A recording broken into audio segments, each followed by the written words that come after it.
جماعة، أنا اسمي زين محمد صبري. النهاردة هنشرح درس عن الأنماط. هنشوف بقى الأنماط بتتكلم عن إيه. هو في الأنماط في بصري وفي عددي. في بصري وفي عددي. هنشوف بقى مكتوب إيه. بيقول لك دائرة مثلث. دائرة مثلث هتبقى إيه؟ دائرة مثلث. هنكتب القاعدة إيه؟ دائرة مثلث كده تمام. هنبص هنشوف هنا بقى. بقول لك في على 2 في على هتبقى كام؟ 3 في وعلى. تبقى القاعدة زائد في. هنشوف هنا ده بقى العددي. من أول هنا العددي هو ده العددي. هنشوف بقى العددي زي ده بس ارقام. وخلي بالكم ممكن يكونوا ارقام كبيره وارقام صغيره. هشوف بقى الارقام الكبيره والارقام الصغيره. هشوف بقى هنا 2 4 بقت 6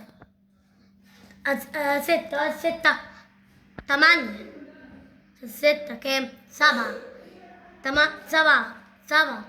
8 هتبقى كام؟ 8 هتبقى كام؟ 10.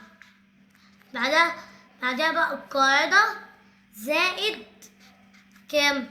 2 4 هتبقى كام؟ 2. هنشوف بقى الأرقام الكبيرة. ده رقم كبير بقولك 6765. بعدها بقى 6754. هنشوف بقى بيقولك الخمسة بقت 4 هتبقى كام؟ هتبقى 3. والست بقت كام؟ بقت 5 هتبقى كام؟ هتبقى 4. كده بننقص. دي نقصناها 1 والست نقصناها 1. تمام. نشوف بقى المئات من 7 ثابتة، يعني بقى 7 بقت 7. هنكتب بقى 7. وهنشوف بقى 6 وبتنزل زي ما هي.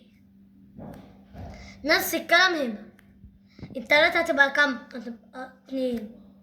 والأربعة هتبقى كام؟ هتبقى 3. والسبعة هتبقى كام؟ هتبقى 7 زي ما هي زي ما شفنا هنا.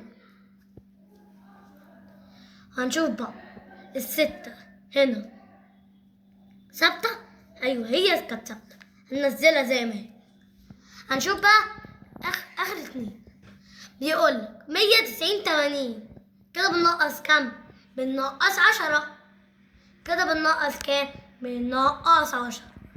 بقت 100 بقت 90 بقت 80 هتبقى كام؟ هتبقى 70. هتبقى كام؟ هتبقى 60. بص هنا بقى 20 18 16. كده بننقص كام؟ بننقص 2. كده صح؟ كده فاهمين؟ تبقى 20 18 هتبقى 16 تبقى كام؟ 15 14. هنكتب بقى 14 13. بعدها بقى 14 هتبقى 13 هتبقى 12. وننزل 12. هنشوف بقى القاعدة ايه. القاعدة هتبقى ناقص 2. هنشوف بقى اللي بعده. ويلا بقى نشوفكم في حلقة جديدة. باي.